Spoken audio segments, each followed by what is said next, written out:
Welcome to EduSprint Academy. நம்ம இந்த வீடியோல என்ன பார்க்க போறோம்னு பார்த்தீங்கன்னா RRB NTPC 2024 க்கான நோட்டிஃபிகேஷன் நேத்து ரிலீஸ் பண்ணிருந்தாங்க ரயில்வே தரப்புல இருந்து. சோ இது வந்து யார் எலிஜிபிள், யாரனா அப்ளை பண்ணலாம், இதுக்கான மெடிக்கல் ஸ்டாண்டர்ட் என்ன, இந்த எக்ஸாமுக்கான எக்ஸாம் பேட்டர்ன் என்னன்றதை இந்த வீடியோல நம்ம டீடைலா பார்க்கலாம். ஸோ நம்ம ஃபர்ஸ்ட் இம்பார்ட்டன்ட் டேட்ஸில் வந்து பார்த்துட்டிங்கன்னா உங்களுக்கு இந்த எக்ஸாமுக்கான அப்ளிகேஷன் போர்ட்டல்ன்றது உங்களுக்கு RRB வெப்சைட்டில் இன்னிலேருந்து வந்து ஓப்பனில் இருக்குது. 14/9/2024 உங்களுக்கு ஓப்பன் ஆயிடுச்சு உங்களுக்கு. ஸோ இது எப்போ எண்ட் ஆகுதுன்னு பார்த்தீங்கன்னா நீங்கள் அப்ளை பண்ணுற அப்ளிகேஷன் டேட் எண்ட் ஆகிற டேட் பார்த்தீங்கன்னா நெக்ஸ்ட் மந்த் 13th வரைக்கும் உங்களுக்கு நீங்கள் வந்து அப்ளை பண்ணிக்கலாம் உங்களுக்கு. ஸோ இதுக்கான பேமெண்ட் நீங்கள் ஃபீஸ் பேமெண்ட்டுக்கான டேட்ன்றது பார்த்தீங்கன்னா எண்ட் டேட்ன்றது பார்த்தீங்கன்னா 14/10/2024 15/10/2024 உங்களுக்கு. ஸோ அதுக்கப்புறம் பார்த்தீங்கன்னா நீங்கள் அப்ளை பண்ணும்போது, ஸோ இன்கேஸ் நீங்கள் அப்ளை பண்ணும்போது ஒரு மிஸ்டேக்ஸ் எரர் மேக் பண்ணிட்டீங்கன்னா நீங்க உங்க அப்ளிகேஷன்ல சோ அதை மாடிஃபை பண்றதுக்கான ஆப்ஷனும் வந்து ரயில்வே தரப்புல தந்திருக்காங்க. சோ அது எப்பையில இருந்துன்னு பாத்தீங்கன்னா உங்களுக்கு 15th குள்ள உங்களுக்கு ஃபீஸ் பேமெண்ட் பண்ணி முடிக்கணும். சோ அதுக்கு அடுத்த நாளே 16/10/2024 ல இருந்து 25/10/2024 குள்ள நீங்க பண்ண மிஸ்டேக்கான மாடிஃபிகேஷனை உங்களால பண்ணிக்க முடியும்ன்றது ரயில்வே தரப்புல இருந்து சொல்லிருக்காங்க உங்களுக்கு. சோ நீங்க அப்ளை பண்ணும்போது கவனமா நீங்க அப்ளை பண்ணிருங்க. சோ இன்கேஸ் நீங்க அப்ளை பண்ணும்போது ஏதாவது ஒரு தப்பு மேக் பண்ணிட்டீங்க, நீங்க உங்களுக்கு வந்துட்டு நீங்களோட அப்ளிகேஷன் ஃபார்ம்ல வந்து தெரிஞ்சிச்சுன்னா நீங்க 16/10/2024 ல இருந்து அதுக்கான மாடிஃபிகேஷன் உங்களால பண்ணிக்க முடியும்ன்றது ரயில்வே தரப்புல சொல்லியிருக்காங்க. ஸோ இந்த எக்ஸாமுக்கு யார் அப்ளை பண்ணலாம், யாரெல்லாம் எலிஜிபிலிட்டி பார்த்தீங்கன்னா எனி டிகிரி. ஸோ நீங்கள் வந்து எந்த டிகிரி முடிச்சிருந்தாலும், அதாவது எந்த டிகிரி பிஇஆ இருக்கலாம், பிஎஸ்சியாக இருக்கலாம், ஸோ எந்த டிகிரி நீங்கள் முடிச்சிருந்தாலும் இந்த எக்ஸாமுக்கு நீங்கள் வந்து எலிஜிபிள். ஸோ அன்லெஸ் நீங்கள் வந்துட்டு எல்லா டிகிரியுமே கம்ப்ளீட் பண்ணி உங்களுக்கு degree certificate, final degree certificate வந்துட்டு கம்ப்ளீட் ஆயிருக்கணும். நீங்கள் ஃபைனல் எக்ஸாமுக்கு வெயிட் பண்ணிட்டு இருக்கீங்களோ, ஆர் ஃபைனல் செமஸ்டரில் இருக்கீங்களோ, ஆர் வந்து அரியர்ஸ் வச்சு இன்னும் வந்து எக்ஸாம்ஸ் ரிசல்ட் வராமல் இருக்குன்னா நீங்கள் வந்து இந்த எக்ஸாமுக்கு எலிஜிபிள் இல்லை. அதாவது நீங்கள் வந்துட்டு ஃபைனல் இயரில் இருக்கீங்களா, ஆர் ஃபைனல் செமஸ்டர் ரிசல்ட் காண்டி இன்னும் வரல உங்களுக்கு ரிசல்ட், அதாவது இன்னைக்குள்ள உங்களுக்கு ரிசல்ட், அதாவது நீங்க அப்ளை பண்றதுக்குள்ள உங்களுக்கு ரிசல்ட் வந்திருக்கணும். அப்படி வராம இருந்துச்சுனால், அதாவது உங்களுக்கு ரிசல்ட் வராம இருந்துச்சுனாலோ, இல்ல நீங்க வந்துட்டு அரியர் வச்சு உங்களுக்கு நீங்க அரியருக்கான ரிசல்ட் இன்னும் வராம இருந்தாலும் நீங்க வந்து இந்த எக்ஸாமுக்கு எலிஜிபிள் கிடையாது உங்களுக்கு. நீங்க வந்து இந்த எக்ஸாம் அப்ளை பண்ணும்போது நீங்க வந்து ஒரு கம்ப்ளீட்டட் டிகிரி சர்டிஃபிகேட் வச்சிருந்தா மட்டும்தான் இந்த எக்ஸாமுக்கு உங்களால எலிஜிபிள் ஆக முடியும். ஸோ நமக்கான ஏஜ் லிமிட்ன்றது பார்த்தீங்கன்னா உங்களுக்கு இந்த எக்ஸாமுக்கான ஏஜ் லிமிட்னு பார்த்தீங்கன்னா ரயில்வே தரப்புல இருந்து 18 to 36 இயர்ஸ் வரைக்கும் உங்களுக்கு தந்திருக்காங்க. ஸோ இதில் வந்து யூஆருக்குன்றது பார்த்தீங்கன்னா எந்த வயசுலேருந்து எந்த உங்களோட டேட் ஆஃப் பர்த் எந்த இதுலேருந்து அப்ளை பண்ணலான்றது பார்த்தீங்கன்னா 2/1/1989 வரைக்கும் உங்களால் அப்ளை பண்ண முடியும். இந்த டேட்லேருந்து இருக்கிறவங்க அப்ளை பண்ண முடியும். அண்ட் வந்து ஓபிசியில் பார்த்தீங்கன்னா 2/1/1986 இருக்கிறவங்க வந்து அப்ளை பண்ணிக்க முடியும். அண்ட் எஸ்சிஎஸ்டியில் பார்த்தீங்கன்னா 2/1/1984 இருக்கிறவங்க வந்து அப்ளை பண்ணிக்க முடியும். ஸோ இதுக்கான உங்களுக்கு இது வந்து starting date. So end date வந்துட்டு பார்த்தீங்கன்னா இந்த இயருக்கு இருக்கணும் உங்களுக்கு. சோ அதாவது 1/1/2007 அதுக்கப்புறம் பிறந்தீங்கன்னா உங்களால இந்த எக்ஸாமுக்கு எலிஜிபிள் கிடையாது உங்களுக்கு. சோ 2007 1/1 வரைக்கும் தான் உங்களால ஏஜ் லிமிட்ன்றது ரயில்வே தரப்புல இருந்து சொல்லியிருக்காங்க.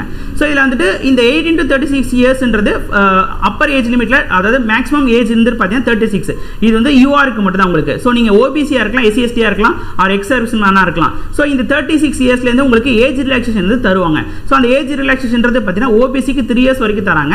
அண்ட் எஸ்சிஎஸ்டிக்கு பாத்தீங்கன்னா 5 years, and ex servicemanல UR இருந்தீங்கன்னா 3 years, and OBCல நான் கிரீமி லேயர்ல இருந்தீங்கன்னா உங்களுக்கு 6 years, SC/ST ex serviceman இருந்தா உங்களுக்கு 8 years. அதாவது ஒண்ணும் இல்ல, நீங்க வந்து OBC நான் கிரீமி லேயரா இருந்தீங்கன்னா உங்களுக்கு 36 plus 3 years உங்களுக்கு 39 years வரைக்கும் ஒரு OBC கேண்டிடேட்னால அப்ளை பண்ணிக்க முடியும். இதே SC/ST கேண்டிடேட் இருந்தாங்கன்னா உங்களுக்கு 36 plus 5 years, சோ உங்களால 41 years வரைக்கும் உங்களால அப்ளை பண்ணிக்க முடியும்ன்றது சொல்லியிருக்காங்க. ஸோ அடுத்தது பார்த்தீங்கன்னா போஸ்ட் டீடைல்ஸ். ஸோ அது NTPC கிராஜுவேட் போஸ்ட்டில் என்னென்ன போஸ்ட்ன்றது இப்போ கொடுத்துருக்காங்கன்னு பார்த்தீங்கன்னா உங்களுக்கு chief commercial cum ticket supervisor, station master, goods train manager, junior account assistant cum typist, senior clerk cum typist. So இந்த 5 போஸ்ட் வந்துட்டு உங்களுக்கு இந்த NTPC கிராஜுவேட் போஸ்ட்டில் வந்து கொடுத்துருக்காங்க ரயில்வே தரப்புலேருந்து. ஸோ இதில் வந்துட்டு என்னென்ன லெவல்ஸ்ன்றது பார்த்தீங்கன்னா உங்களுக்கு இந்த ஸ்டேஷன் மாஸ்டரும் chief commercial cum ticket supervisor உங்களுக்கு லெவல் 6, அண்ட் வந்துட்டு மிச்சம் இருக்கிற 3, அதாவது goods train manager, junior accounts assistant cum typist, senior cum typist, இது எல்லாமே உங்களுக்கு லெவல் 5 வருது. ஸோ லெவல்னா என்னன்னு பார்த்தீங்கன்னா உங்களோட பே லெவலில் டிசைட் பண்ணுறது, அதாவது உங்களோட சேலரியை டிசைட் பண்ணுறது தான் வந்து லெவல்ன்றது சொல்லியிருப்பாங்க. ஸோ இதில் வந்து ஹையஸ்ட் சேலரி உங்களுக்கு லெவல் 6 தான் உங்களுக்கு கிடைக்கும். ஸோ அதாவது இந்த 2 போஸ்ட்டுக்கும் தான் உங்களுக்கு இப்போ இருக்கிற இந்த NTPC நோட்டிஃபிகேஷனில் ஹையஸ்டான சேலரி உங்களுக்கு தரப்படும் உங்களுக்கு. ஸோ அதுக்கான ஏஜ் லிமிட்ன்றது உங்களுக்கு கொடுத்துருக்காங்க. ஸோ பொதுவாகவே எல்லாத்துக்குமே ஏஜ் வந்து லிமிட் வந்து 18 to 36 இயர்ஸ் தான் வந்து கொடுத்துருக்காங்க. ஸோ ஓவரால் இந்தியாவில் இந்த 5 போஸ்ட்டுக்கான வேகன்சின்றது பார்த்தீங்கன்னா எவ்வளோ இருக்குன்னா 8113 வேகன்சி உங்களுக்கு கொடுத்துருக்காங்க.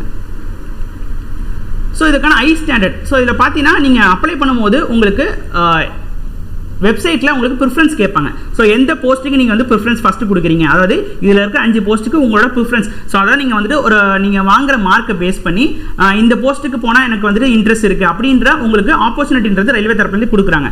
ஸோ இதில் நீங்கள் 5 போஸ்ட் நீங்கள் அப்ளை பண்ணும்போது ப்ரிஃபரன்ஸ் வந்து கொடுப்பீங்க. இப்போ நீங்கள் வந்து சில பேர் வந்து ஸ்பெக்ஸ் போட்டிருப்பீங்க, சில பேர் ஸ்பெக்ஸ் போடாமல் இருப்பீங்க. ஸோ ரயில்வேஸில் பொறுத்த வரைக்கும் இந்த மெடிக்கல் ஸ்டாண்டர்ட் ஏபிசின்ற மெடிக்கல் ஸ்டாண்டர்ட் ரொம்ப ரொம்ப இம்பார்ட்டன்ட். இதை பார்த்து தான் நீங்கள் வந்துட்டு உங்களோட ப்ரிஃபரன்ஸை நீங்கள் வந்து கொடுக்கணும். ஸோ இதில் A2 அண்ட் B2ன்றது பார்த்தீங்கன்னா ஸோ அந்த ஏ கேட்டகரியில் வர எந்த போஸ்ட்டுக்குமே நீங்கள் ஸ்பெக்ஸ் போடாமல் இருந்தால் மட்டும்தான் வந்துட்டு எலிஜிபிள். உங்களுக்கு நீங்கள் ஸ்பெக்ஸ் போட்டிருந்தீங்கன்னா இந்த ஏ கேட்டகரி வர மெடிக்கல் ஸ்டாண்டர்டுக்கு நீங்கள் வந்து எலிஜிபிள் கிடையாது.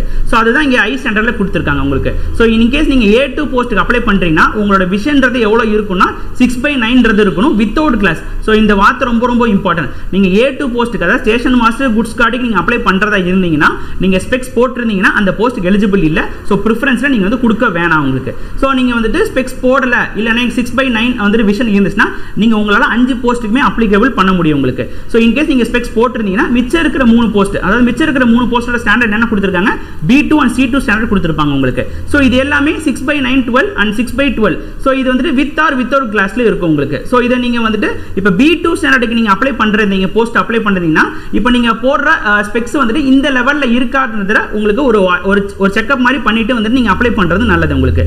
ஸோ இதுவே C2 இருக்குதுன்னா ரொம்ப C2ன்றது ஆக்சுவலாக ரயில்வேஸில் வந்துட்டு இருக்கிறதுல லீஸ்ட் லெவலான உங்களுக்கு ஹை ஸ்டாண்டர்ட். ஸோ இதில் வந்து நீங்கள் வித் ஆர் வித்தவுட் கிளாஸ் யாராக இருந்தாலுமே இந்த C2 கேட்டகரியில் வந்து மோஸ்ட்டாக வந்து எலிஜிபிள் ஆகிடுவீங்க.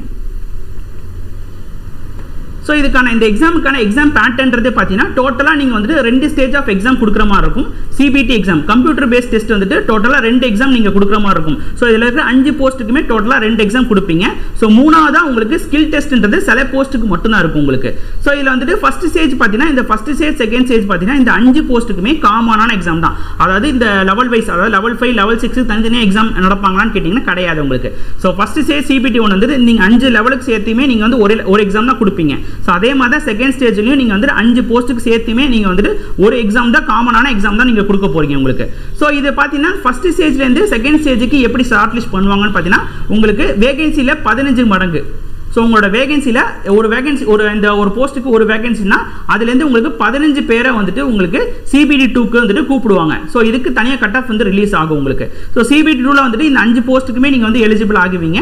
ஸோ அப்போ வந்து 5 எக்ஸாம் நீங்கள் எழுதணுமான்னு கேட்டிங்கன்னா கிடையாது உங்களுக்கு. ஒரே ஒரு எக்ஸாம் தான் எழுத போறீங்க. CBT 1 சரி, CBT 2 சரி உங்களுக்கு. ஸோ இதுக்கப்புறம் என்ன இருக்குன்னு பார்த்தீங்கன்னா உங்களுக்கு சில ஸ்கில் டெஸ்ட்ன்றது இருக்கும் உங்களுக்கு. ஸோ இதுக்கு எவ்வளோ பேரை கூப்பிடுவாங்கன்னா into 8 times. ஸோ முன்னாடி வந்து CBT 1லேருந்து CBT 2க்கு வந்துட்டு உங்களுக்கு 15 டைம்ஸ் கூப்பிட்டு இருப்பாங்க. ஸோ அதுக்கப்புறம் CBT 2லேருந்து ஸ்கில் டெஸ்ட்டுக்கு வந்துட்டு 8 டைம்ஸ் கிட்ட உங்களுக்கு கூப்பிடுவாங்க. ஸோ இதில் வந்துட்டு என்னென்ன ஸ்கில் டெஸ்ட் இருக்குன்னு பார்த்தீங்கன்னா உங்களுக்கு senior cum typist and junior account assistant come typist. So இந்த 2 போஸ்ட்டுக்கு உங்களுக்கு டைப்பிங் டெஸ்ட்ன்றது கண்டிப்பாக இருக்கும் உங்களுக்கு. ஸோ இதுக்கு நான் டைப்பிங் சர்டிஃபிகேட் வச்சிருக்கணுமான்னு கேட்டிங்கன்னா கிடையாது. நீங்கள் உங்களுக்கு ஸ்கில் இருந்தால் மட்டும் போதும். ஏன்னா இவங்க வந்து ஸ்கில்லை வந்து டெஸ்ட்டாக வந்து வெரிஃபை பண்ணுவாங்க உங்களுக்கு. ஸோ குவாலிஃபைங் நேச்சர் டெஸ்ட் தான். ஸோ இதுக்கப்புறமேட்டு எக்ஸாம் பேட்டர்ன் நம்ம டீட்டெயிலாக டைப்பிங் டெஸ்ட் பத்தி பார்க்கலாம். சோ அதுக்கு அப்புறம் ஸ்டேஷன் மாஸ்டருக்கு வந்து தனியா என்ன நடக்கும்னா கம்ப்யூட்டர் பேஸ்ட் ஆப்டிட்யூட் டெஸ்ட்ன்றது நடக்கும். சோ இது ஒண்ணும் இல்ல சைக்கோ டெஸ்ட்ன்றத சொல்லுவாங்க. சோ உங்களோட இன்டெலிஜென்ஸ் லெவல்ல டெஸ்ட் பண்றதுக்கான ஒரு எக்ஸாம் உங்களுக்கு. சோ இது வந்து ஒன்லி ஸ்டேஷன் மாஸ்டருக்கு மட்டும் தான் இந்த எக்ஸாம்ன்றது இருக்குது. சோ அது போக goods train manager, senior come ticket supervisor பாத்தீங்கன்னா நீங்க CBT 2 கொடுத்ததுக்கு அப்புறமேட்டு டைரக்டா நீங்க உங்களுக்கு ரிசல்ட் ரிலீஸ் பண்ணி DVக்கு வந்து கூப்பிட்டுருவாங்க. சோ இந்த அதாவது இந்த டைப்பிஸ்ட் போஸ்ட்டுக்கு டைப்பிங் எழுதுவீங்க அண்ட் ஸ்டேஷன் மாஸ்டருக்கு உங்களுக்கு சைக்கோ டெஸ்ட் எழுதுவீங்க. ஸோ இதுக்கப்புறம் தான் உங்களுக்கு DV கால்ஃபர்ன்றது பண்ணுவாங்க. ஸோ ஸ்டேஜஸ் ஆஃப் எக்ஸாமில் ஃபர்ஸ்ட் ஸ்டேஜ் ஆஃப் எக்ஸாம்ன்றது பார்த்தீங்கன்னா என்ன பேட்டர்ன் இருக்குது பார்த்தீங்கன்னா டோட்டலாக 100 கொஸ்டினுக்கு உங்களுக்கு எக்ஸாம் நடக்கும். ஸோ என்னென்ன கேட்பாங்கன்னு பார்த்தீங்கன்னா உங்களுக்கு ஜென்ரல் அவேர்னஸ்லேருந்து 40 கொஸ்டின், மேக்ஸ்லேருந்து 30 கொஸ்டின், ஜென்ரல் இன்டெலிஜென்ஸ்லேருந்து 30 கொஸ்டின். ஸோ எவ்வளோ நேரத்துக்கான இந்த எக்ஸாம்னு பார்த்தீங்கன்னா 90 மினிட்ஸ் உங்களுக்கு இந்த எக்ஸாம் நடக்கும். ஸோ அதாவது 1 hour 30 மினிட்ஸுக்கு உங்களுக்கு எக்ஸாம் நீங்கள் கொடுப்பீங்க. ஸோ நீங்கள் இதில் PWD கேண்டிடேட் இருந்தீங்கன்னா உங்களுக்கு 120 மினிட்ஸ் வரைக்கும் வந்து தராங்க உங்களுக்கு. ஸோ இதில் செகண்ட் ஸ்டேஜில் பார்த்தீங்கன்னா இதில் வந்துட்டு இதே சேம் பேட்டர்ன் தான். அதாவது உங்கள் CBT 1க்கும் சரி CBT 2க்கும் சரி எந்த வித சிலபஸ் சேஞ்சுமே கிடையாது உங்களுக்கு. ஜஸ்ட் கொஸ்டினோட குவான்டிட்டி மட்டும் தான் உங்களுக்கு இன்க்ரீஸ் பண்ணியிருப்பாங்க. ஸோ இதில் பார்த்தீங்கன்னா ஜென்ரல் அவேர்னஸ்ல முன்னாடி 40 இருந்தது உங்களுக்கு 50 மாறி இருக்கும். அண்ட் மேக்ஸ் வந்து 30 இருந்தது 35 மாறி இருக்கும்.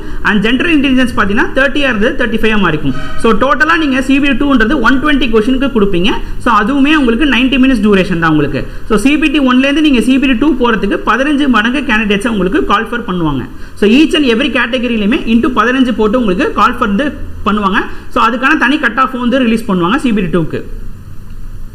ஸோ இல்லை டைப்பிங் டெஸ்ட்ன்றது பார்த்தீங்கன்னா நான் சொன்ன மாதிரி senior cum typist and junior account cum டைப்பிஸ்ட்டுக்கு மட்டும் தான் இந்த டைப்பிங் டெஸ்ட் நடக்கும் உங்களுக்கு. இது ஒன்லி பியூர்லி வந்து குவாலிஃபைங் ஒன்லி தான். அதாவது இந்த டைப்பிங் டெஸ்ட்டில் வாங்குற மார்க் வந்துட்டு உங்களோட மெரிட் லிஸ்ட்டில் ஆட் பண்ணவே மாட்டாங்க. ஸோ அதாவது இதோட மெரிட் லிஸ்ட் இதில் இருக்கிற எல்லா போஸ்ட்டுக்கான மெரிட் லிஸ்ட்ன்றது பார்த்தீங்கன்னா உங்களுக்கு எப்படி கால் ஃபர் பண்ணுவாங்கன்னா உங்களுக்கு ஃபைனலாக நீங்கள் செலெக்ஷன் ஆகிற கட் ஆஃப்ன்றது உங்களோட CBT 2 பேஸ் பண்ணி தான் இருக்கும். ஸோ பியூர்லி உங்கள் CBT 2 நீங்கள் எடுக்கிற மார்க்கை பேஸ் பண்ணி தான் உங்களோட ஜாப் செலெக்ஷன்றது இருக்கும். ஸோ டைப்பிங் போஸ்ட்டுக்கு பார்த்தீங்கன்னா இந்த CBT 2லேருந்து உங்களுக்கு சில 8 டைம்ஸ் ஆஃப் கேண்டிடேட்ஸை கூப்பிடுவாங்க. ஸோ அதுலேருந்து உங்களுக்கு குவாலிஃபைங் நேச்சராக வந்து இந்த டைப்பிங் டெஸ்ட் வைக்கிறாங்க. ஸோ இந்த டைப்பிங் டெஸ்ட்டை நீங்கள் ஜஸ்ட் பாஸ் பண்ணால் மட்டும் போதும். இதில் வாங்குற மார்க்கை உங்களோட மெரிட் லிஸ்ட் மார்க்கில் ஆட் பண்ண மாட்டாங்க. ஸோ இதுக்கு முன்னாடி சொன்ன மாதிரி 8 டைம்ஸ் ஆஃப் நம்பர் ஆஃப் வேகன்சியில் உங்களுக்கு கால் ஃபர் பண்ணுவாங்க டைப்பிங் டெஸ்ட்டுக்கு. ஸோ இதில் டைப்பிங் ஸ்பீடுன்றது பார்த்தீங்கன்னா இது வந்து டைப்பிங் டெஸ்ட் உங்களுக்கு ஓவராலாகவே இங்கிலீஷ் அண்ட் ஹிந்தியில் மட்டும் தான் நடத்துறாங்க. தமிழில் எதுவுமே கிடையாது உங்களுக்கு. ஸோ இங்கிலீஷ் ஆர் ஹிந்தியில் மட்டும் தான் உங்களுக்கு டைப்பிங் டெஸ்ட் வந்து நடக்கும் உங்களுக்கு. ஸோ இங்கிலீஷாக இருந்தீங்கன்னா 30 words per minute அண்ட் ஹிந்தியாக இருந்தீங்கன்னா 25 words per minute நீங்கள் வந்து டைப்பிங் அடிக்கிற மாதிரி இருக்கும். இதுக்கு டைப்பிங்க்கு ஏதாவது சர்டிஃபிகேட் வேணுமா சார்னு கேட்டிங்கன்னா கிடையவே கிடையாது உங்களுக்கு. ஸோ இது ஸ்கில் டெஸ்ட் மட்டும் தான் வைப்பாங்க. நீங்கள் வந்து அப்ளை பண்ணும் போதோ இல்லை வந்துட்டு அங்கே நீங்கள் எக்ஸாம் அட்டன் பண்ணும் போதோ நீங்கள் டைப்பிங்கான சர்டிஃபிகேட் எதுவுமே ப்ரொவைட் பண்ணணும் தேவையில்லை உங்களுக்கு. ஸோ டைப்பிங் டெஸ்ட் மட்டும் தான் உங்களுக்கு வைப்பாங்க.